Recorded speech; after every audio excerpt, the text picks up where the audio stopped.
মনিবের দরবারে অবনত শিরে কালেমাতুর শুকর আদায় করছি যে আল্লাহ রাব্বুল আলামিন পবিত্র মুহররম মাসের এই জুমায় আগে ভাগে মহান রবের হুকুম পালন করার লক্ষ্যে আসার, বসার, বলার এবং শোনার তৌফিক যে মহান মনিব দান করলেন, সেই মহান মনিবের কুদরতি পদতলে আমরা আমাদের শিরকে অবনত করে কালেমাতুর শুকর আদায় পড়ছি আলহামদুলিল্লাহ।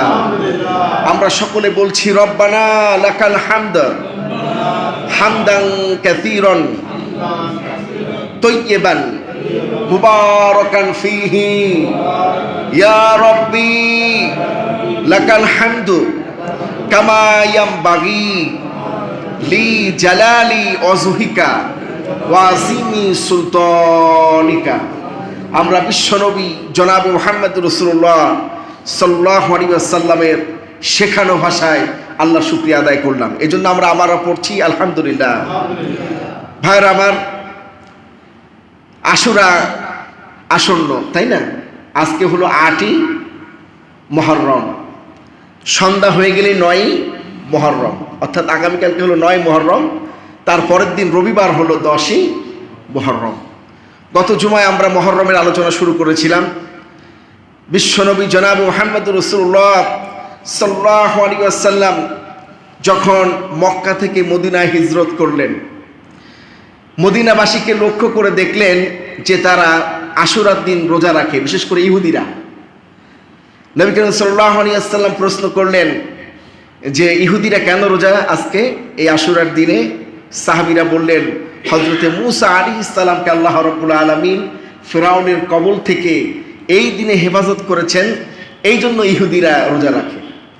বিশ্বনবী জনাবে মুহাম্মদ রাসূলুল্লাহ বলছেন যে আমরাও রোজা রাখবো, তবে আগামী বছর যদি আল্লাহ হায়াতে বাঁচিয়ে রাখে তাহলে আমরা 9ই মুহররম এবং 10ই মুহররম এই দুটো রোজা আমরা রাখবো। কারণ ইহুদিরা একটা রাখে, ইহুদিদের সাথে আমরা মিল করব না। তো আমরা যারা রোজা রাখবো ইনশাআল্লাহ আগামীকালকে একটা রাখবো, তারপরের দিন অর্থাৎ শনিবার একটা রাখবো আর রবিবার একটা রাখবো। রাজি আছেন ইনশাআল্লাহ? এই মুহররমের রোজার গুরুত্ব অনেক অনেক। বিশ্বনবী এই রোজাটা ফরজ হিসাবে রেখেছেন, বলুন সুবহানাল্লাহ। কারণ যখন এই আয়াত নাযিল হয়, ইয়া আইয়ুহাল্লাযীনা আমানু কুতিবা আলাইকুমুস সিয়াম কামা কুতিবা আলাল্লাযীনা মিন ক্বাবলিকুম লাআল্লাকুম তাত্তাকুন, এই আয়াত নাযিল হওয়ার পূর্ব পর্যন্ত মুহররমের রোজা ফরজ ছিল। সুবহানাল্লাহ। মুহররমের রোজা কি ছিল? এই আয়াত নাযিল হওয়ার পরে মুহররমের রোজা হয়ে গেল সুন্নাহ। কি হয়ে গেল? আর রমজানুল মুবারকের একটা মাস রোজা হিসেবে আমাদেরকে আল্লাহ ফরজ করে দিলেন। তো মুহররমের রোজা অত্যন্ত গুরুত্বপূর্ণ। আল্লাহ রাব্বুল আলামিন এই দিনে পৃথিবীর বুকে 313টি ঘটনা ঘটিয়েছেন, উল্লেখযোগ্য। কত? 313। সব তো আলোচনা করার সুযোগ নাই। গত জুমায় আমরা হযরতে আদম আলাইহিস সালামের সৃষ্টি এবং তার পৃথিবীতে অবতরণ, তাই না, এবং তার তওবা কবুল, এটা নিয়ে আমরা আলোচনা করেছিলাম বিস্তারিত। আজকে আমরা একে একে সামনে আগাবো। তার মধ্যে অন্যতম উল্লেখযোগ্য ঘটনা হলো হযরতে মূসা আলাইহিস সালামকে আল্লাহ পাক ফিরআউনের হাত থেকে মুক্ত করে দিলেন ঠিক আশুরার দিনে, বলেন সুবহানাল্লাহ। ভাইরা আমার, বাবাজিরা আমার, কোরআনুল কারীম এমন একটি কিতাব যে কিতাবে আল্লাহ রাব্বুল আলামিন সকল বিষয়ের সুস্পষ্ট বর্ণনা করেছেন, বলেন সুবহানাল্লাহ। হযরতে মূসা আলাইহিস সালামের ঘটনা আমরা কিভাবে জানলাম বলেন তো? কোরআন থেকে। মূসা আলাইহিস সালামকে যখন ফিরআউন তাড়া করলো, বিশ্বনবী জনাবে মুহাম্মদ রাসূলুল্লাহ কি লোহিত সাগরের পাশে দাঁড়ানো ছিলেন? না, রাসূলুল্লাহর উপরে হাজার হাজার বছর পরে ওহী করে এই ঘটনাগুলো জানানো হয়েছে, বলেন সুবহানাল্লাহ। এই জন্য আল্লাহ পাক বলছেন, নাযালনা আলাইকাল কিতাবা তিবয়ানান লিকুল্লি শাই, সকল বিষয়ের সুস্পষ্ট বর্ণনা আল্লাহ পাক কোরআনে দিয়েছেন যা মানব জাতির জন্য প্রয়োজন, বলেন সুবহানাল্লাহ। ভাইরা আমার, মূসা আলাইহিস সালাম এমন একজন পয়গম্বর যাকে আল্লাহ পাক সরাসরি আল্লাহর সাথে কথা বলার অনুমতি দিয়েছিলেন, বলেন সুবহানাল্লাহ। মূসা আলাইহিস সালামের রওজার আধারে, মূসা আলাইহিস সালামের রওজা মুবারকের গায়ে এই আয়াতটা এখনো লেখা আছে, ওয়া কাল্লামাল্লাহু মূসা তাকলিমা, বলেন আল্লাহু আকবার। মূসাকে আমি সরাসরি আমার সাথে কথা বলার অনুমতি দিয়েছি। মুসা আমার সাথে সরাসরি কথা বলতো, বলেন সুবহানাল্লাহ। এই মুসা আলাইহিস সালামের উল্লেখযোগ্য ঘটনা রয়েছে এই আশুরার দিনকে ঘিরে। ফিরআউন হলো স্বৈরাচারী বাদশা। কি বাদশা? স্বৈরাচারী বাদশা। জুলুম করতো মানুষের উপরে, যা ইচ্ছা তাই করতো তার শাসনাধীন এলাকা মিশরে। সে যখন যা ভালো মনে করতো তাই করতো, অথচ এটা মানুষের জন্য কল্যাণ হোক অথবা অকল্যাণ হোক। এই ফিরআউন, যার নাম হলো দ্বিতীয় রামিসাস, তাফসীরে আসছে এর নাম কিন্তু ফিরআউন না, মিশরের বাদশাদেরকে ফিরআউন বলা হতো। কি বলা হতো? আমাদের দেশের সরকার প্রধানকে কি বলে? Prime minister. কি বলে? Prime minister. আর তৎকালীন মিশরের বাদশাদেরকে বলা হতো ফিরআউন। কি বলা হতো? এই ফিরআউন হলো সেই ফিরআউন যে ফিরআউন মুসা আলাইহিস সালামকে হত্যা করতে চেয়েছিল। তার নাম তাফসীরের মধ্যে পাওয়া যায় দ্বিতীয় রামিসাস। তার নাম কি? দ্বিতীয় রামিসাস। এ প্রথমত কবরস্থানের দারোয়ানের চাকরি করতো। কিসের চাকরি করতো? কবরস্থানের দারোয়ানের চাকরি করতো। বহিরাগত, মিশরের বাইরে থেকে আসছে। এরপরে তরমুজের ব্যবসা করতো। কিসের ব্যবসা করতো? কিনে আনতো পিস হিসাবে, বেচতো কেজি মূল্যে। আছে না আমাদের দেশে? যে এই কাজ যারা করে তাদের সাথে কিন্তু ফিরআউনের মিলে যায়। যারা কেজি দরে, যারা তরমুজ কিনে আনে পিস হিসাবে কেজি মূল্যে বিক্রি করে, তাদের সাথে কাদের মিলে? ফিরআউনের সাথে মিলে যায়। যারা যদি কেউ তরমুজ বিক্রেতা থাকেন, কষ্ট নেবেন না, আসলে ঘটনা কিন্তু তাই। ফিরআউন কিন্তু এই কামই করতো। এক পর্যায়ে যেভাবে হোক, দুষ্টু বুদ্ধির অধিকারী তো, সে রাজপ্রাসাদে প্রবেশ করলো, ঢুকলো সুই হয়ে, বের হয়ে গেল ফাল হয়ে। মিশরের কি হয়ে গেল? বাদশা হলো। এবং শুধু বাদশা না, স্বৈরাচারী বাদশা। যখন তার জুলুম চরম পর্যায়ে পৌঁছে গেল, আল্লাহ রাব্বুল আলামিন এবার তাকে ধ্বংসের নমুনা দেখিয়ে দিলেন। আল্লাহ রাব্বুল আলামিন ফিরআউনকে স্বপ্নে দেখালেন, ও ফিরআউন, তোমার রাজত্ব বেশি দিন নাই। বনি ইসরাইল থেকে এমন একটা শিশুর জন্ম হবে, সে তোমার এই স্বৈরাচারী শাসন ব্যবস্থাকে ধ্বংস করে দিবে। এই স্বপ্ন যখন তৎকালীন জ্যোতিষীদের সাথে আলোচনা করতে লাগলো, তারা রায় দিয়ে দিল, তৎকালীন যারা তাওরাতের আলেম, তৎকালীন তারা যারা আলেম ছিলেন সেই সময়, জবুর এবং জ্যোতিষী, তারা গবেষণা করে বলল যে বাদশা ফিরআউন, আপনার রাজত্ব বেশি দিন নাই।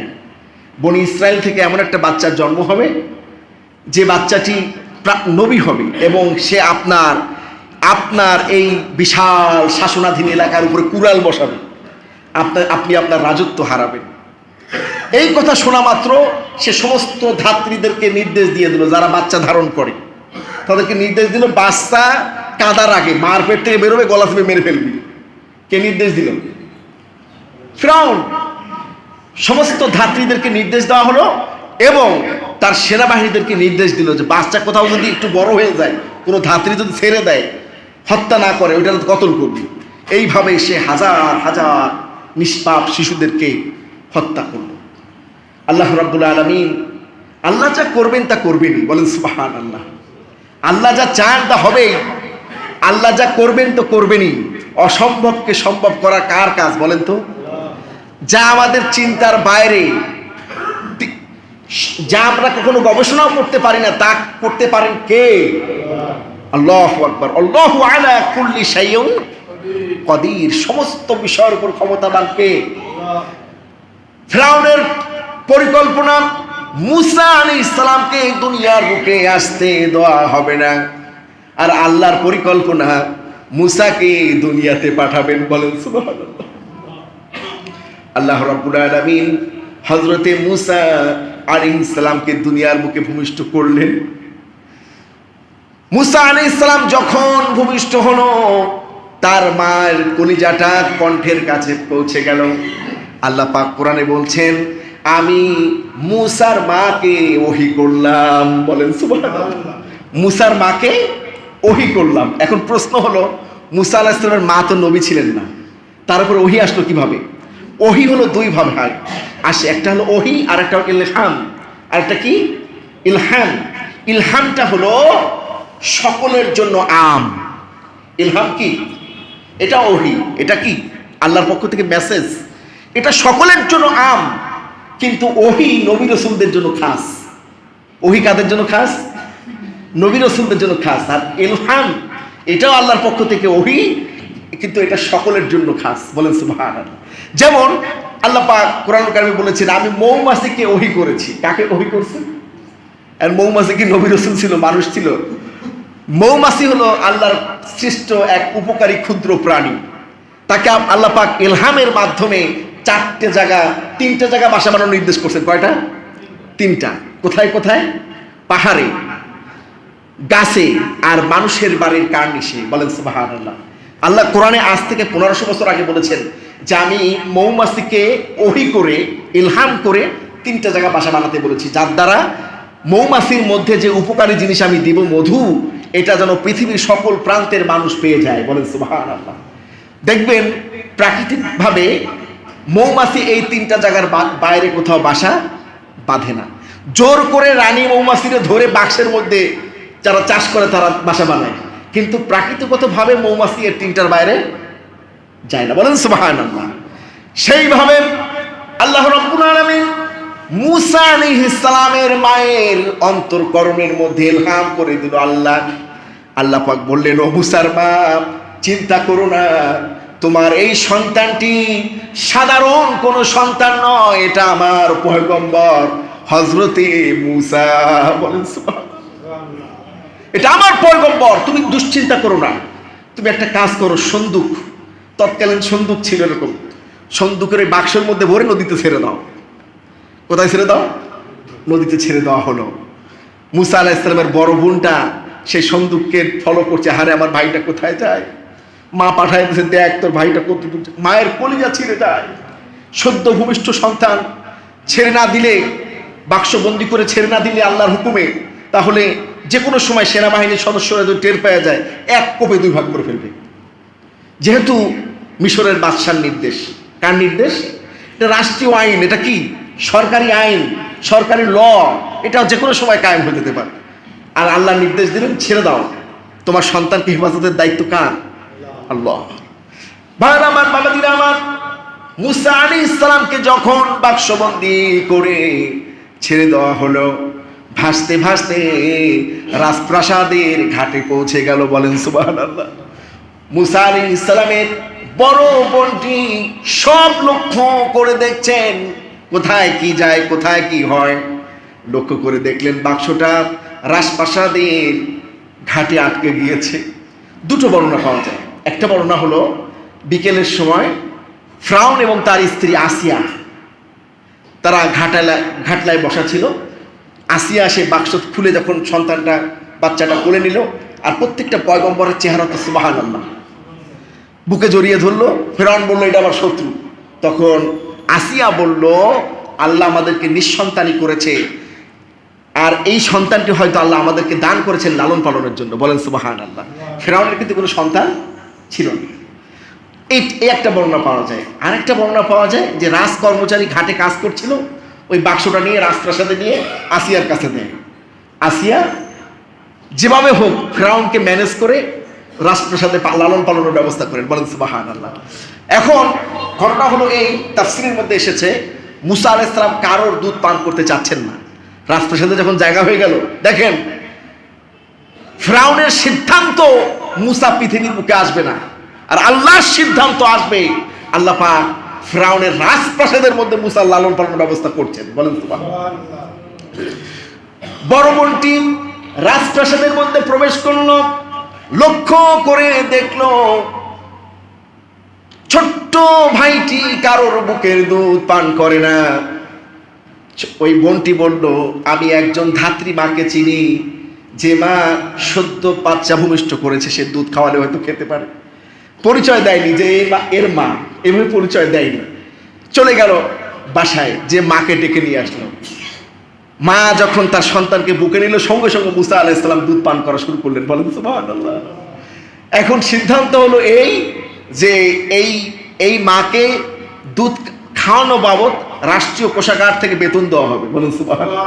আল্লাহ কি না পারেন, দেখেন যেখানে মুসা আলাইহিস সালামের জীবন নিয়ে টানাটানি, সেখানে রাজপ্রাসাদে জায়গা হলো এবং নিজের মা তার সন্তানকে দুধ খাওয়াবে, এজন্য বেতনও পাবে, সরকারি পয়সার বেতন। আল্লাহু আকবার। ভাইরা আমার, হযরতে মুসা আলাইহিস সালাম আস্তে আস্তে বড় হতে লাগলো। নবীদেরকে আল্লাহ রাব্বুল আলামিন নবুয়াতের চার্জ একটা বয়সে পৌঁছে দেন, বুঝিয়ে দেন ঠিকই, কিন্তু নবুয়াতের সমস্ত গুণাবলী একেবারে জন্মের পরের থেকেই থাকে। বলেন সুবহানাল্লাহ। নবুয়াতের সমস্ত, একদিন ফিরআউন কোলে নিয়ে ঘুরে বেড়াচ্ছে কাকে? মুসা আলাইহিস সালামকে। এবং ফিরআউন শিরক করার ব্যাপারে কিছু নসিহত করছে তার কর্মচারীদেরকে, যে দেখো আমিও তোমাদের প্রভু, এই মূর্তিগুলোও প্রভু, তোমরা যদি কল্যাণ চাও নাউজুবিল্লাহি মিন যালিক, তোমরা আমারও বন্দনা করবে, পূজা করবে, ইবাদত করবে, আর এই মূর্তিগুলোরও পূজা করবে। কে বলে? ফিরআউন। কে বলছে? ফিরআউন কিন্তু নিজেকে খোদা বলে